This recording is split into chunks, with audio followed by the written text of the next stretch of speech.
aye. Those opposed say no. The question of the chair, gentleman from Massachusetts. Madam Speaker, on that I ask for a recorded vote. A recorded vote is requested, and those favoring a recorded vote will rise. A sufficient number having arisen, a recorded vote is ordered, and members will record their votes by electronic device. This will be a 5-minute vote.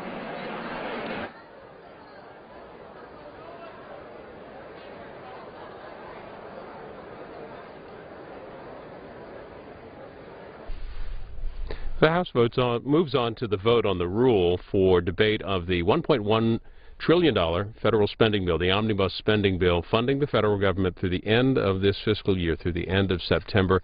This is a 5-minute vote.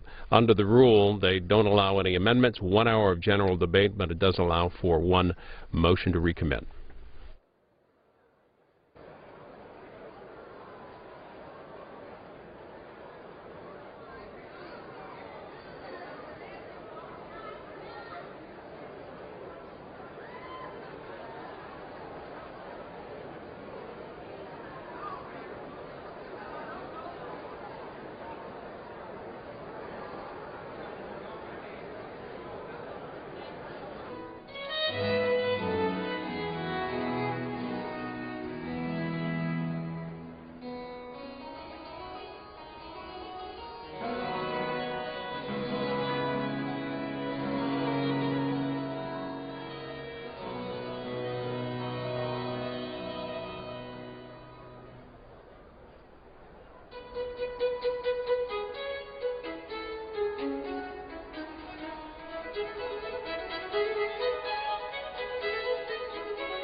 On this vote, the yeas are 230 and the nays are 191, and the resolution is adopted. Without objection, a motion to reconsider is laid on the table.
The House will be in order.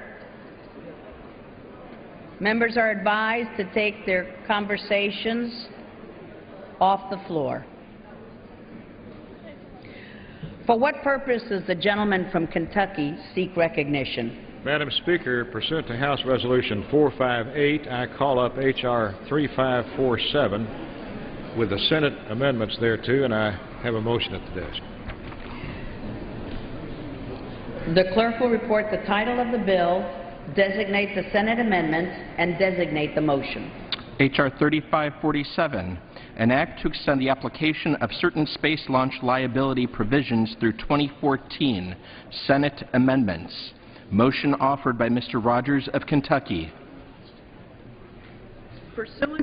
Pursuant to House Resolution 458, the motion shall be debatable for 1 hour, equally divided and controlled by the chair and ranking minority member of the Committee on Appropriations. The gentleman from Kentucky, Mr. Rogers, and the gentlewoman from New York, Ms. Lowey, each will control 30 minutes. The chair recognizes the gentleman from Kentucky.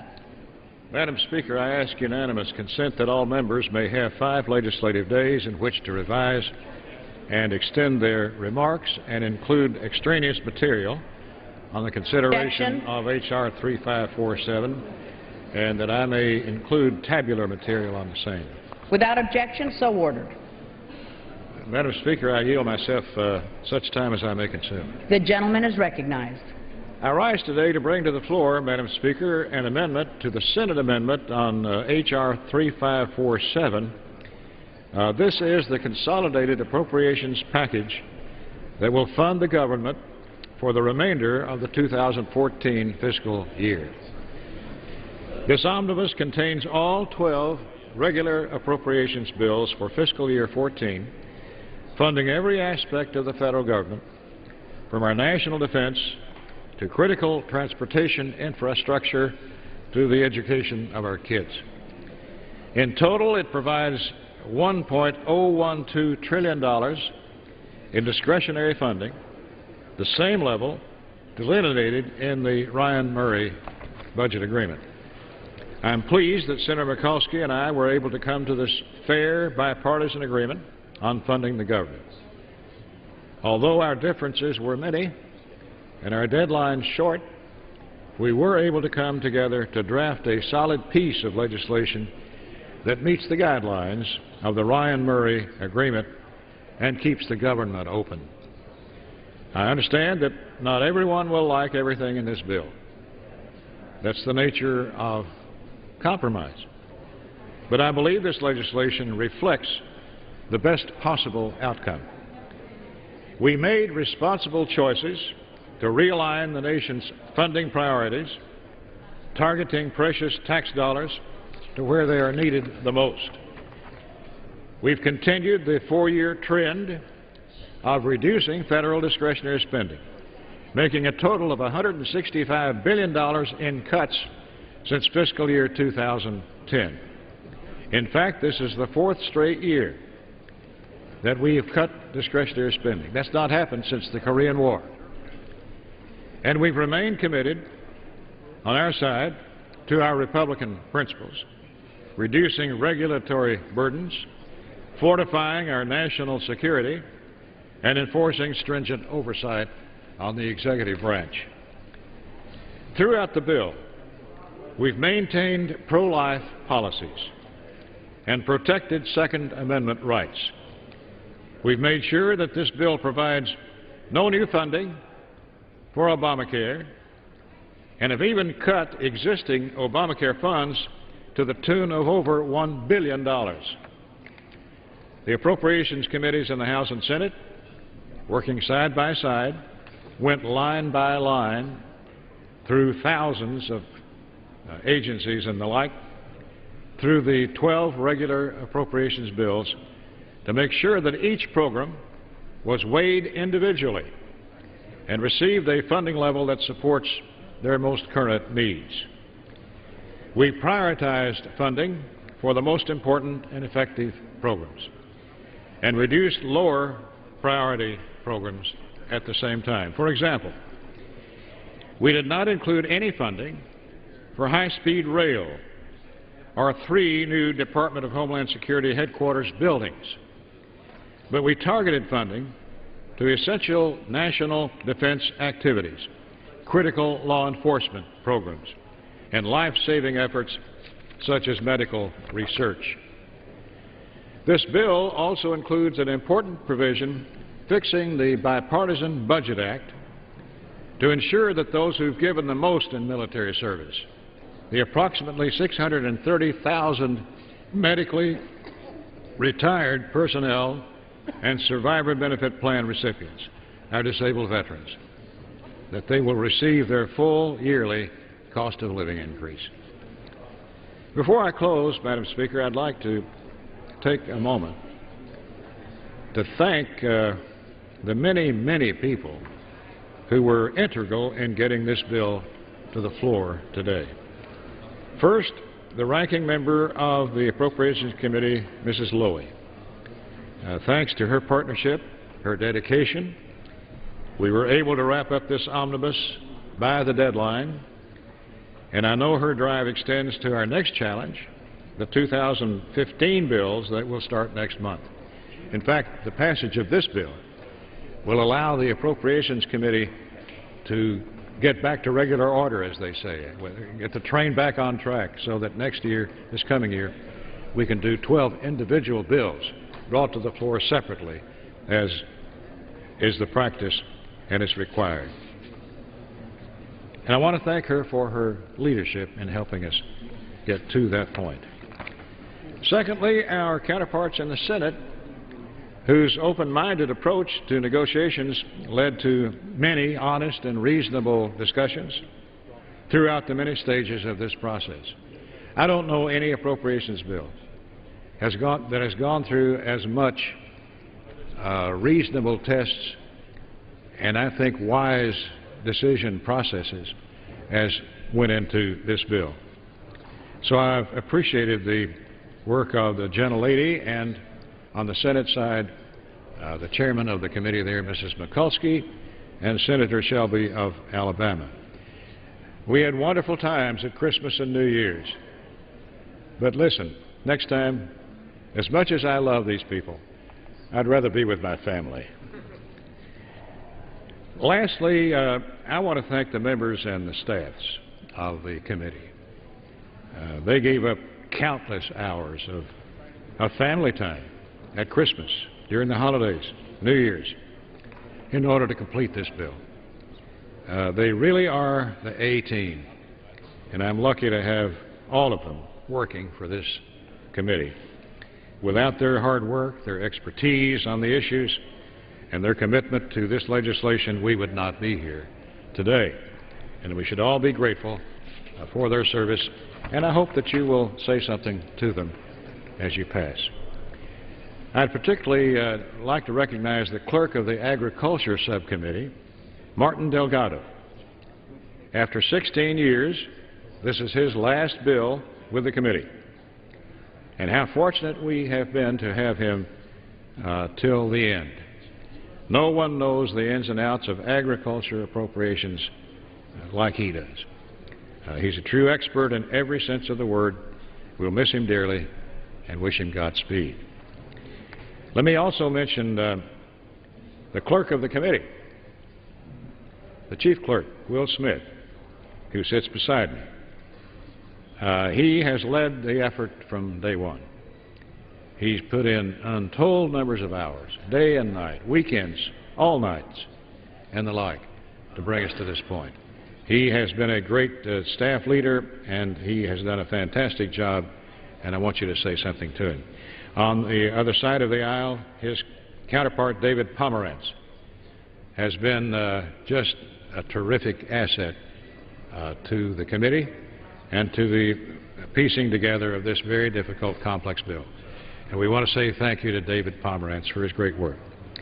And Jim Kulikowski, who also sits beside me, the number 2 clerk in the committee, has been invaluable, if you will, in getting us to this point. Madam Speaker, in closing, I'd like to once again remind our colleagues that providing funding for our federal government is one of our chief duties as members of Congress. In fact, I think it's the chief duty, one that we can't shirk. The people elected us to fulfill this duty and govern. And to govern, you've got to pass these funding bills for the government. And as we pass these funding bills, the imprint of members of Congress on these funding bills directs agencies of the executive branch to follow the will of the people represented here in this body. And so this bill is a reflection of the need for members of Congress under the Constitution to decide how and when and why money is spent by the executive branch. The people elected us to fulfill that duty, and this bill does just that. And 3.5 months into the fiscal year, I'd say it was just about past time that we pass this legislation. So I urge an aye vote on the omnibus. We can send it to the Senate today for their approval and get it to the President for his signature as soon as possible, certainly before Saturday. And with that, Madam Speaker, I reserve the balance of my time. The gentleman reserves. The chair lays before the House an enrolled bill. H.R. 3527, an act to amend the Public Health Service Act to reauthorize the Poison Center National Toll-Free Number, National Media Campaign and Grant Program, and for other purposes. The gentlewoman from New York is recognized for 30 minutes. Madam Speaker, I yield myself such time as I may consume. The gentlelady is recognized. Congress's misguided rush towards austerity has hurt our economy, slashing critical investments that create jobs and make us more competitive. Discretionary spending, which represents only 1/3 of the budget, has borne a disproportionate share of cuts. The December budget agreement and this bill set us on a path to fulfilling our basic responsibility of annual spending bills. Chairman Rogers, I commend your leadership. It has been a delight working with you, and I too look forward to a holiday season where we won't be in constant contact. Thank you. It's been a pleasure. This bill makes key investments that will bolster job creation and economic growth. We should not have federal furloughs again this year. Education, Head Start, new pre-K initiatives will help working families and restore teaching slots. And infrastructure investments will support construction jobs and safety upgrades. Other vital priorities fell short. It's incredibly disappointing this package doesn't restore unemployment benefits for the long-term unemployed. In addition, I was very pleased that we received $1 billion more than last year for biomedical research at the National Institutes of Health, but it is still funded below the 2012 level, forcing scientists to shelve promising research. By not authorizing a change to the quota for IMS, the International Monetary Fund, we neglect the United States' vital role in the global economy. It is an important tool to promote international financial stability and support U.S. jobs, exports, and markets. This is not the bill that I would have written, but is the result of a negotiation that required significant compromise and protected the appropriations process from political warfare by dropping most of the new contentious riders. Finally, I would like to praise the tireless work of David Pomerantz and all of the appropriations staff on both sides of the aisle. This bill was a huge undertaking, possible only with the hard work of such dedicated staff, including one of our longtime professionals who will soon be leaving the committee.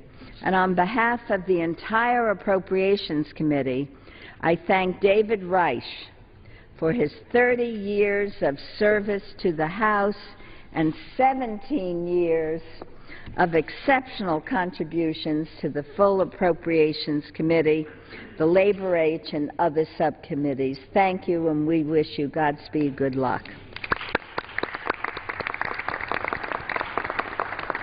Now, at this time before I close, I also want to recognize Judy Terry, the Chief Clerk of Debates.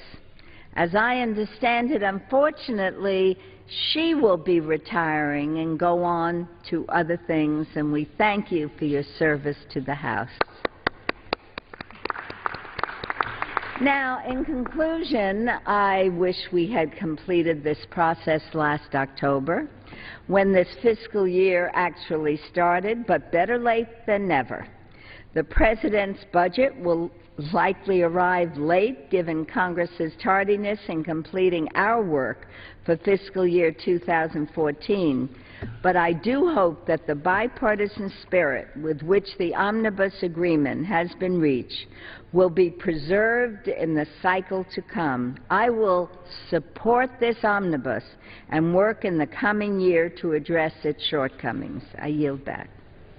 The gentlelady reserves, and the gentleman from Kentucky is recognized. Madam Speaker, I yield 3 minutes to the very hard-working and longtime classmate of mine, Frank Wolf, Chairman of the Commerce, Justice, Science Subcommittee. The gentleman from Virginia is recognized for 3 minutes. Thank you, Madam Speaker. Ask unanimous that revise and extend. I rise in strong support of the bill. I want to acknowledge and thank Mr. Rogers. We came here together in 1981, and I think what Mr. Rogers and Ms. Lowey have done, along with Senator Mikulski and Senator Shelby, have been amazing. I also want to thank my friend, Mr. Fattah, for his partnership and help, and you know, just thank you.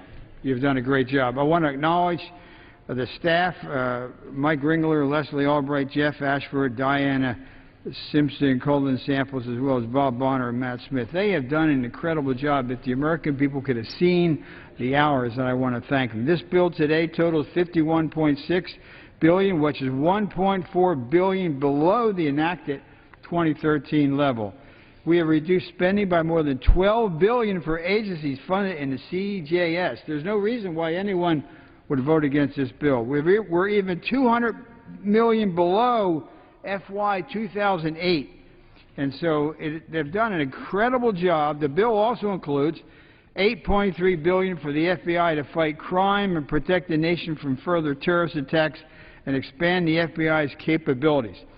Also, in addition, there's $1 million for an independent review to report to Congress, to be conducted by an outside commission to look at the progress made over the last decade on the implementation of the 9/11 Commission. I lost several hundred people from my district who died, and we lost 3,000 Americans. We want to find out what recommendations were made, how well the FBI is doing, and so that is very, very important. And I expect the FBI to cooperate, and I know they will.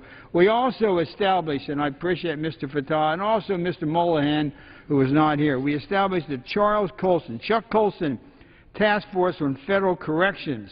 We cannot put men and women in prison for years and do nothing. And I think this offers an opportunity to really reform the prison commission system. Then Mr. Goodlatte and the Judiciary Committee can do amazing things. The bill also brings about repatriation, programs to bring jobs back to America, not to have countries go to companies abroad, but to come back. And I appreciate the Secretary of Commerce, Pritzker, really cooperating and working. Lastly, it funds the sciences at a very, very high level. And with regard to NASA, the bill includes $17.65 billion for NASA, including funding for America's next-generation space launch system, the Orion Q vehicle, as well as full funding for cutting-edge aeronautics and research to keep America competitive. Again, I just want to close by congratulating and thanking Mr. Rogers. We came here in 1981. We were considered Reagan robots. I wasn't supposed to be here, and another guy wasn't supposed to be here, Chris Smith. He's still here, and Mr. Rogers. So they will be the leader of the class that's left. We have 54, but I just want to thank him for what he has done and the staff on both sides and the members for bringing this bill and returning to regular order. And again, Mr. Fattah, my fellow from native Philadelphia, thank you for everything that you've done. With that, I yield back the balance of my time. The gentleman from Kentucky reserves, and the gentlewoman from New York is recognized. Madam Speaker, I yield 2 minutes to the gentlewoman from Ohio, Ms. Capter, the ranking member of the Energy and Water Committee. The gentlewoman from Ohio is recognized for 2 minutes. I thank the ranking member from New York for yielding me time, Mr. Speaker. I rise today in support of the fiscal year 2014 omnibus appropriations measure, a critical step in the direction of regular order. And my hat is off to Chairman Rogers and to Ranking Member Lowey for their diligent efforts to bring this important agreement to the floor. I also want to thank Chairman Simpson, our subcommittee members, our Senate counterparts, as well as our exceptional staff, Rob Blair and Tanya Berquam, for their dedication and hard work, especially over the holidays, crafting this legislation. The Energy and Water Bill makes America work. For example, it keeps the West alive, funding critical water projects across 17 states. We support science activities necessary to American manufacturing and our future competitiveness, and contributes to our national defense, importantly. Over the last 10 years, our country has spent $2.3 trillion importing foreign petroleum rather than being energy independent here at home. In fact, those imports are our chief strategic vulnerability. We must have the wisdom, the will, and the fortitude to invest as the solution for our people. This agreement restores an all-of-the-above energy strategy, including renewable energy programs, and help on sustainable energy programs for the next generation. The bill also increases funding for the Corps of Engineers, one of the most important jobs programs that we could support in this country, to improve our nation's waterways that provide the foundation for economic growth. In terms of job creation, this bill makes critical investments in this country from coast to coast.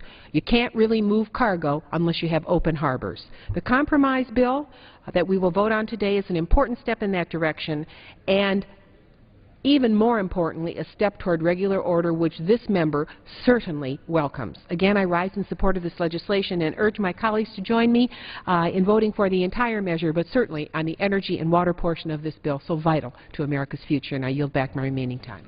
The gentlewoman from New York reserves, and the gentleman from Kentucky is recognized. Madam Speaker, most of the provisions of this bill was written by the subcommittees on the House and Senate side and worked out between them.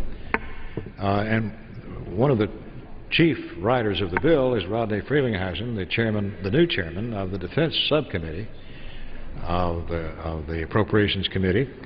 His part of the bill was by far the biggest of anybody else's. It was only $572 billion. So the gentleman's recognized for 2 minutes to explain that. The gentleman from New Jersey is recognized for 2 minutes. I thank the chairman for yielding. I thank him for his leadership, and I ask unanimous consent to revise and extend. Without objection. First of all, it's a pleasure to rise to support this bill, and let me say specifically address the defense portion, which is indeed our primary constitutional responsibility, a strong national defense. First, I want to thank my ranking member, Pete Miskowski, for his help in crafting this bill. It was not an easy task, given the short deadlines. I think we've produced a bipartisan product that meets our national defense needs. Thank all the committees, members, and our professional staff for their hard work. A few words about our allocation, which is a direct result of the decision we made in mid-December. The base allocation is $486.9 billion, which is $29 billion below the President's budget request, and $25.7 billion below the bill we passed, the defense bill we passed in July. The overseas contingency allocation is $85.2 billion, which is $4.5 billion above the request. Even with the small increase in the overseas contingency allocation, which we essentially use for buyback readiness, the subcommittee's tasks were formidable. We cut $24.5 billion from the administration's budget request. I want to assure my colleagues that not many programs were left untouched.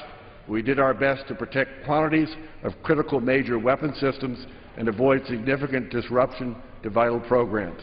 And importantly, we gave our military leaders much badly needed predictability about future expenditures and preserved jobs in our defense industrial base. And most importantly, too, we protected readiness. Our Constitution's first priority is to provide for a strong national defense. So if the Commander-in-Chief needs to call our troops, they'll be ready and prepared. I yield back the balance of my time. The gentleman from Kentucky reserves, and the gentlewoman from New York is recognized. Madam Speaker, I yield 2 minutes to the distinguished gentleman from Indiana, Mr. Voskowski. He is the ranking member of the Defense Subcommittee. The gentleman from Indiana is recognized for 2 minutes. I thank the ranking member for yielding time, and I would want to begin my remarks by expressing my great appreciation to Chairman Rogers and Ranking Member Lowey. The fact that we're standing here today on the verge of passing a 12-bill omnibus measure is a testament to their acumen as legislators. And further, I would be remiss if I did not thank every staff member of the Appropriations Committee for their dedication, hard work, and sound judgment in helping develop this package. With regard to the defense portion of the bill, it was a pleasure to work with Chairman Frelinghuysen in crafting a bipartisan and collaborative piece of legislation. He and his staff have ensured that the Defense Subcommittee continues its longstanding tradition of collegiality.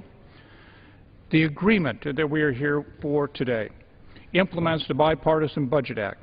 As a result, substantial reductions were made to the Department of Defense programs.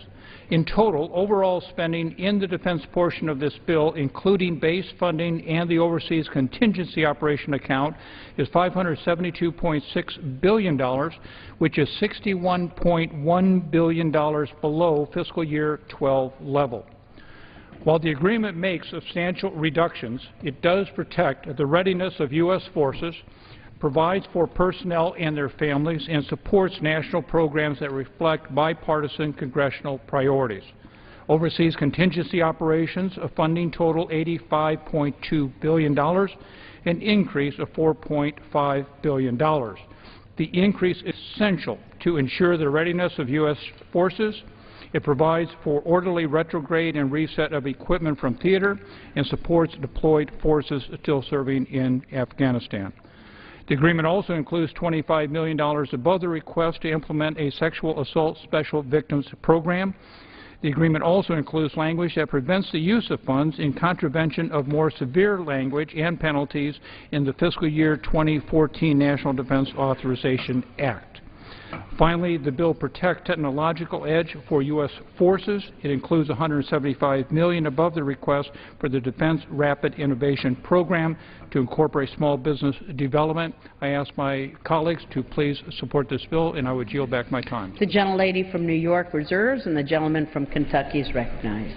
Madam Speaker, I yield 1.5 minutes to the chairman of the subcommittee on appropriations for transportation and housing and urban development, the gentleman from Iowa, Mr. Latham. The gentleman from Iowa is recognized for 1.5 minutes. I thank the Speaker and thank the Chairman for the time and congratulate him and Ranking Member Lowey for a great job on this. And I also want to thank Ed Pasteur, my Ranking Member, and certainly the staff that did such a great job under very difficult circumstances to put this all together. Madam Speaker, this represents a return to regular order and an example of fair negotiation between the House and the Senate. In the THUD division, we strive to maintain important transportation infrastructure investments and to maintain housing programs for low-income citizens and veterans. To this end, we funded the THUD departments and agencies as follows. The MAP 21 authorized levels for highways and transit. For the FAA, we provide funding to fully support operations of air traffic controllers. We also include resources for the next round of investments in the so-called next-gen air traffic control system, a long-term initiative to ease air traffic congestion. We do not fund high-speed rail, as we have yet to see any plan that outlines how such a system would work and how it would be paid for. For rail, we added policy reforms and oversight mechanisms for Amtrak in order to ensure that resources provided to Amtrak are put to best use. For housing, we provided assistance for 2.2 million families serviced by the Housing Choice Voucher Program. We also provide $75 million for 10,000 new veterans housing vouchers. Finally, we provide a little over $3 billion for the Community Development Block Grant Program. This program has many flexible uses and helps strengthen communities across the country. Again, I urge members to support the bill, and I yield back the balance of my time. The gentleman from Kentucky reserves, and the gentlewoman from New York is recognized. Madam Speaker, I yield 2 minutes to the distinguished gentleman from New York, Mr. Serrano, the Ranking Member of the Financial Services Subcommittee. The gentleman from New York is recognized for 2 minutes. Without objection, so ordered. I thank Ranking Member Lowey for yielding me time. I rise in support of this legislation. As Ranking Member of the Financial Services Subcommittee, I wanted to discuss many of the improvements we made to that section of the bill. Before I begin, I want to thank Chairman Rogers and Crenshaw and Ranking Member Lowey for their hard work and diligence throughout this process. I also want to thank the staff on both sides of the aisle who spent time away from their families during the holiday season to work out a compromise that I think both sides can support. My colleagues know that the sequester put the appropriations process under an unworkable financial strain, and this legislation helps fix that problem. The financial services section of this bill is funded at $21.8 billion, which is more than $1.5 billion above last year's sequester level, and almost $5 billion higher than what was approved by the committee last summer. With this increased funding, this subcommittee was able to resolve many of the most urgent funding problems created by the sequester. We kept Postal Service 6-day delivery, restored funding for the Election Assistance Commission, and included additional funding for numerous priorities of the District of Columbia. This bill also removes many harmful riders that would have impacted the implementation of the Affordable Care Act, and riders that would have affected the ability of both the SEC and the IRS to do their jobs properly.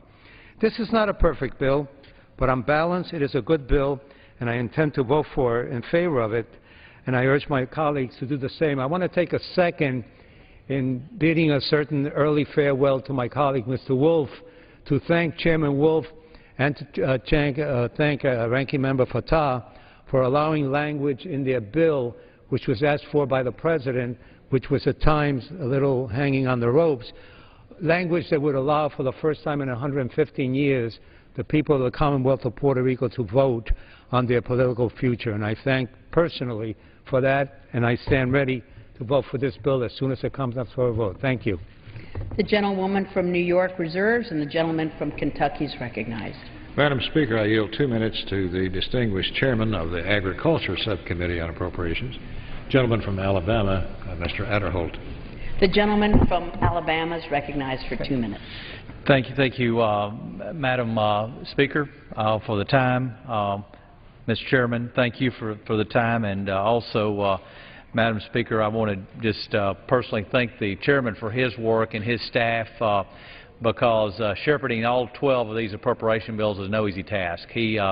It comes down to the issues that are the toughest issues to discuss and to come to a conclusion to at that time. So, Mr. Chairman, thank you for your work and your staff and how you conduct your staff in these negotiations. I'd also like to echo something that Mr. Rogers said in his opening comments about one of our subcommittee clerks, Martin Delgado. He is retiring from the subcommittee after 16 years. As was mentioned, he is someone who knows the subject matter of agriculture very well. He goes beyond and has gone beyond the call of duty in his job as clerk of the Appropriations Subcommittee on Agriculture, and so he is someone that's going to be missed from this body, but we wish him the best and wish him well in his new endeavors. And, of course, I do want to rise in support of FY14 Consolidated Appropriation Act. This agreement encompasses the work of, as I mentioned, all the 12 appropriation subcommittees and is the culmination of work that began last spring when we first started the hearing after the President's budget was submitted. Also, I'd like to assure my colleagues that, contrary to what they may have heard, the bill has not only been read, but every word and every number has been scrutinized, and there are no surprises in this bill. As it's been said, this legislation, while funding the federal government for the remaining part of the fiscal year, it continues to reduce spending, and that the overall spending level in this agreement is lower than the FY09 enacted spending level. And most important, it is $191 million less than President Obama submitted in his FY14 budget request. The Agricultural Division of this agreement, which I worked most closely with over the last year, has critical funding for the Department of Agriculture, the Food and Drug Administration, the Commodity Future Trading Commission, and the Farm Credit Administration. Funding in this agreement will ensure that American producers can continue to produce the most abundant and safest food supply in the world. Agricultural research is funded at $2.6 billion, which will keep America at the forefront of the cutting edge of research and competitive around the globe. So I would encourage my colleagues to vote yes on this bill, and again, thank the Chairman for his time. The gentleman from Kentucky reserves. The gentlewoman from New York is recognized. Madam Speaker, I yield 2 minutes to the distinguished gentlewoman from Connecticut, Ms. DeLauro, the ranking member of the Labor, Health and Human Services Subcommittee. The gentlewoman from Connecticut is recognized for 2 minutes.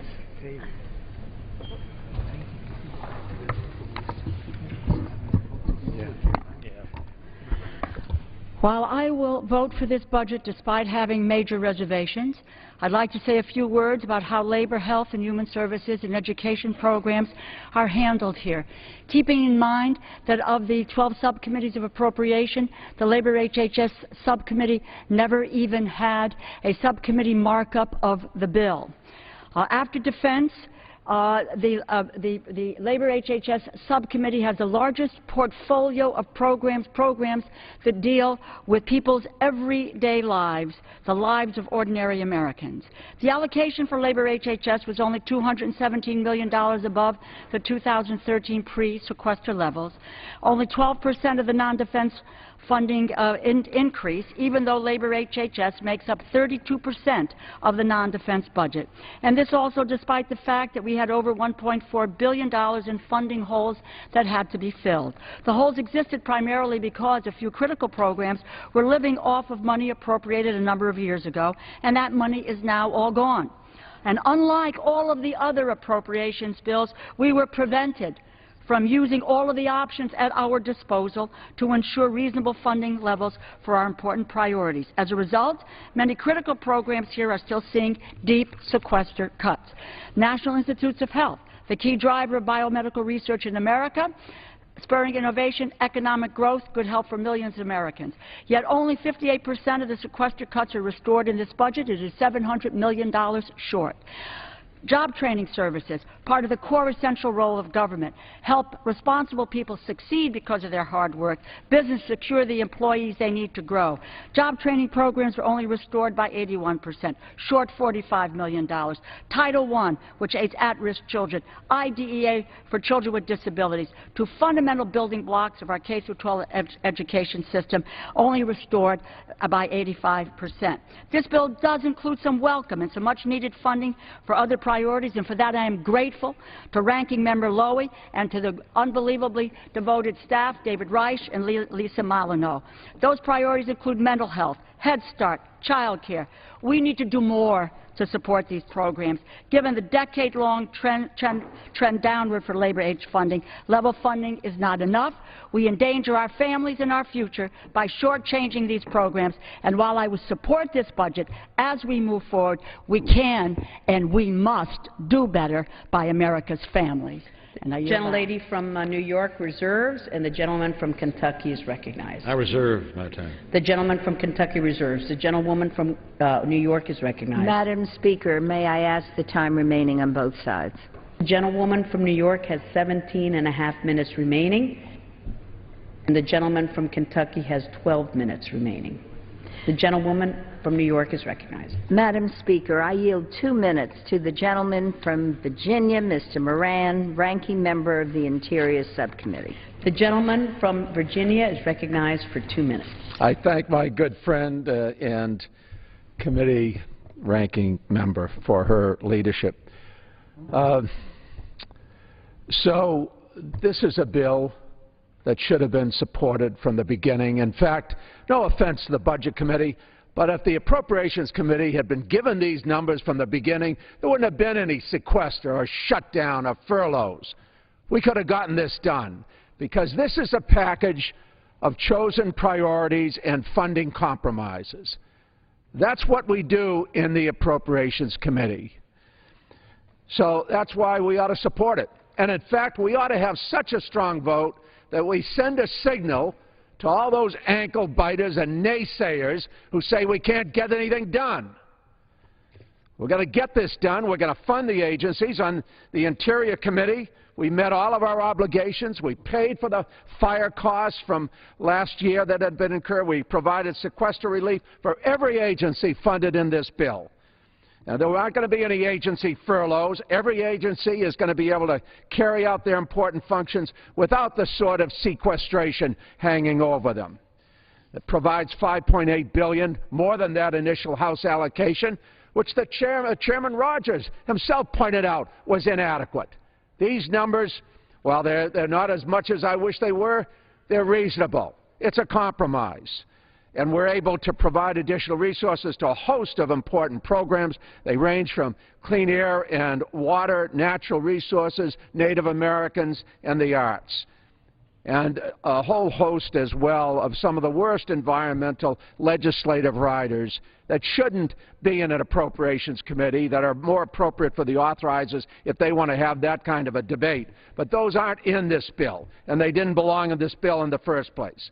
I want to commend our new subcommittee chair, Ken Calvert.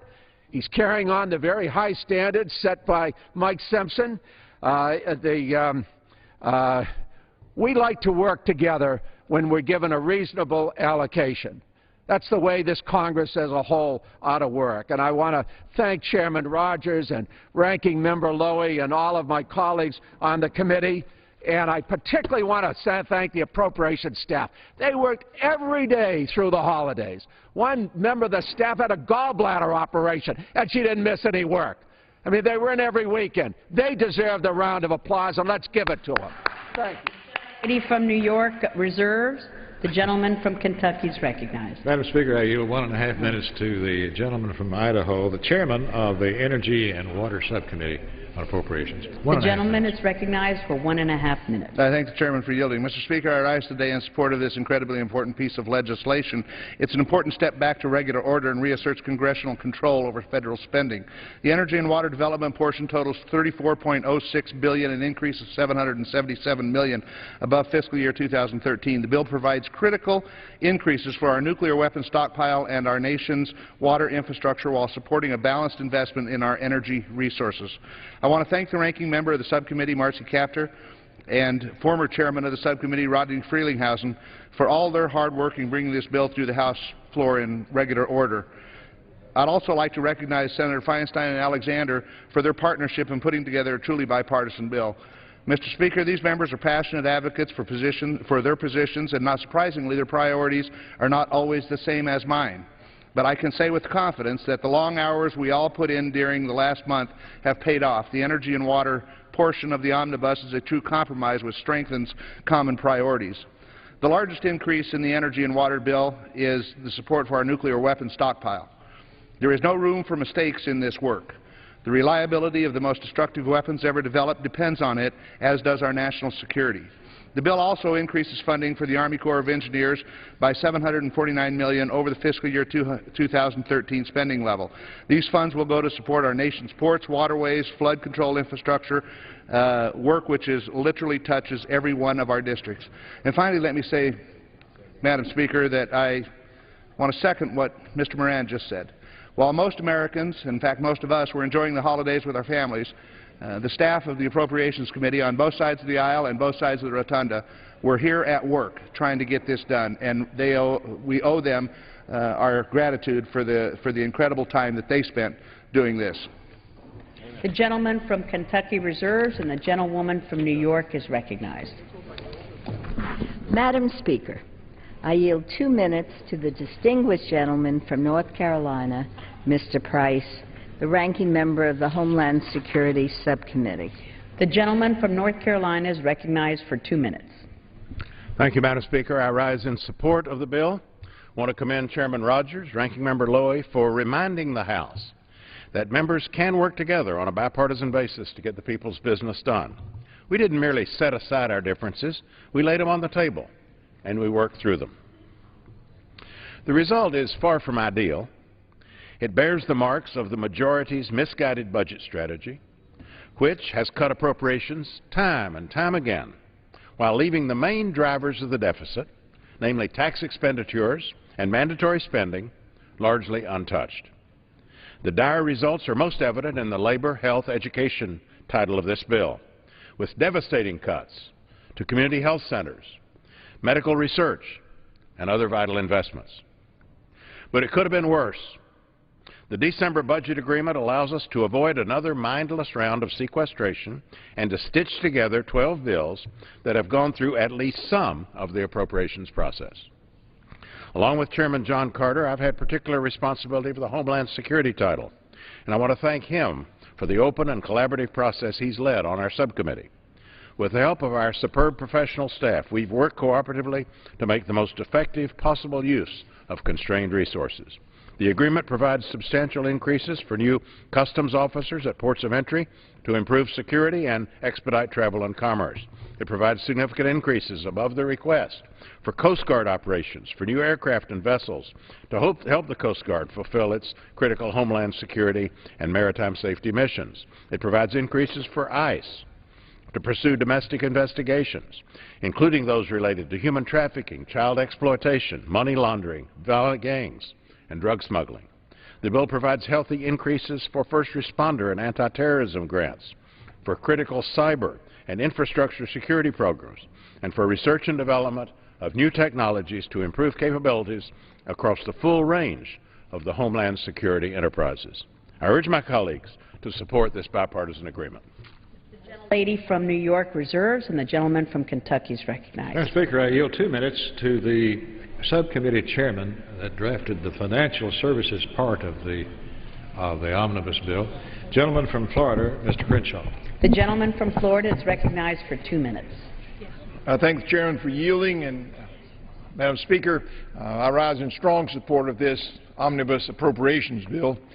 I think it demonstrates that even though we have a divided government, when we get together, we can sit down, we can set priorities, we can reduce spending, and we can meet our constitutional responsibility of funding the federal government. And as chairman of the Financial Services Subcommittee, I'm proud of the work that, along with my ranking member, Mr. Serrano, and the other members of the subcommittee, the work that we've accomplished. We produced a bill that, in the end, is a lean funding. We provide critical monies for those high-performance agencies, and we rein in spending on some of the programs that aren't quite as efficient or downright wasteful. I think we all remember the IRS scandal, where the IRS was singling out individuals, groups of individuals, based on their political philosophy and harassing and bullying them. They were wasting money on lavish conferences and videos. Well, we said, we're going to reduce your funding to the IRS until you demonstrate to us that you can spend money in a wise and efficient way. And we say no more can you spend money to harass individuals or groups of individuals based on their political philosophy.